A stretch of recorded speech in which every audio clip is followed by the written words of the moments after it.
sentences because we probably need to move on. But I mean, I think it's important that slavery is and has been for a long time part of the Scottish school curriculum, in a way that it actually hasn't been in the English school curriculum to such an extent. But I've done a very small amount of work with schools recently. I think what's unfortunate is that the way that topic is framed for school children, it's taught to sort of early teens, is ending in 1807. I think it's 1770 to 1807 is the kind of chunk of time that teachers have to work with. And what that means is that kind of inevitably highlights this end date with the end of the slave trade, rather than the whole period of enslavement, or going beyond slavery and talking about the Caribbean as having a history that continues after 1838. It doesn't just sort of stop in 1838 and then perhaps pick up again in 1945 with Windrush. I think for a lot of British people, they don't think much about anything that happened in between those dates. I think that's a really important element to focus on and stress, as well as the slavery history. And I suppose that gets to some of your question about how do we not purely make Black history be about the history of slavery. Yes, I'll just be brief.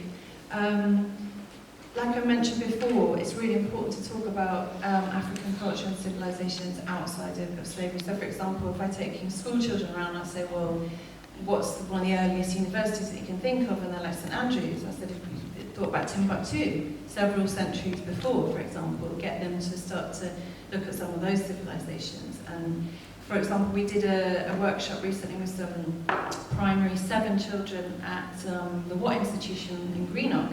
So I'm introducing them to this idea of slavery, but I give them an image of a Sanate Belen, who was a young female general in the army of Toussaint Louverture's Haitian Revolution.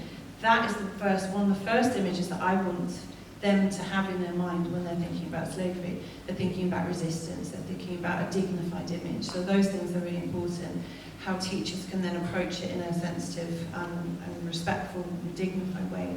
I'm working quite a lot with heritage institutions here at the moment and encouraging them to tell the other side of the story.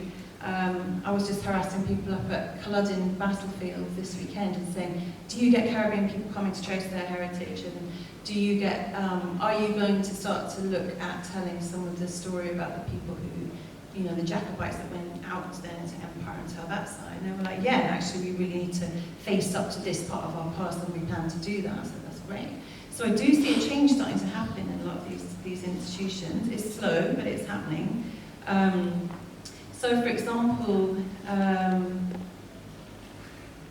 I think what's really important is to make sure that these heritage institutions, like museums and galleries, work with communities, but work with communities can be it has a whole spectrum within it. So it's making sure that if you are working with communities, they've got a certain perspective and a certain amount of knowledge outside of that institution, that they are involved in the planning, they're involved in the decision making, that they are paid for it, and there is also a training avenues and routes paid for and set up, so you are bringing diverse voices into these establishments in a serious way. Start looking at workforce, start looking at your board members. Don't just think about diversifying your audiences, but go right up to the top and look at what the barriers are there. And I think that's a huge thing, because I think if these stories are told in our national institutions that people are going to look for knowledge, that's much easier for schools then to work with, because they're seeing that around. I think this history should be part of the curriculum and the examinable curriculum. The fact is that slavery is taught in some schools, but it should be examined just like maths or physics or chemistry. And therefore it is a part of the education that will shape the life of the person who's been educated. And that's what is critical. There's a phrase up north which people use, nice to do. The way this slavery has been taught has been nice to do. And thus it is not been effective in terms of changing attitudes or increasing representation in our society.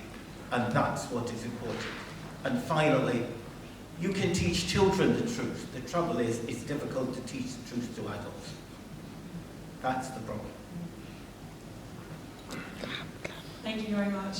We're now going to have a brief 5-minute interval where you can submit your questions via the app, I think it's the Slido app, and we're then going to merge the questions and ask them for you in a few minutes. So thank you very much for listening, and thank you to the speakers. Thank you.